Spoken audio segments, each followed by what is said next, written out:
It's an interesting phenomenon watching the Samsung phones begin to overtake the Apple stuff. It strikes me that in this modern world we've got where there's so much transparent information that it's very, very hard for these companies to kind of hold on to the crown, the technology crown, when you can look and see other people's real experiences of the technology and how good it is and all that stuff. So what happens is Samsung quickly now can supersede Apple, even though Apple seemed insurmountable. Who previously toppled the insurmountable BlackBerry? Who previously toppled the insurmountable Motorola? And it makes you wonder if maybe there's just that incentive that, hey, I only get to be king of the hill for a little time. I'm going to milk it for all it's worth. Dave, does that type of management approach, where you put the fear of you-know-what in your workers, on that general level, work?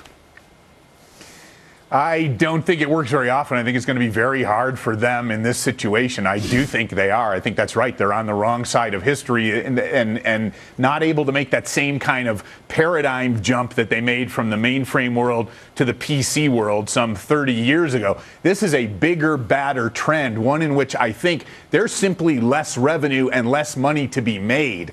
And the world's only 102-year-old computer company trying to still play ball in that, and one that had a very strong culture based around that previous era. This may be a bridge too far. Dave, I don't know what the reality is here, whether this is a reflection of companies that feel satiated already, they don't need to borrow.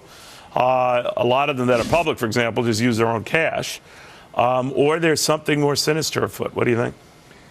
There's something different afoot. Let's go back to the last story. Why is there less revenue available for IBM? It's because some of the technology models are changing. You can buy so much more by the SIP. It's my fervent belief that we've entered an era where business is becoming strangely less capital intensive.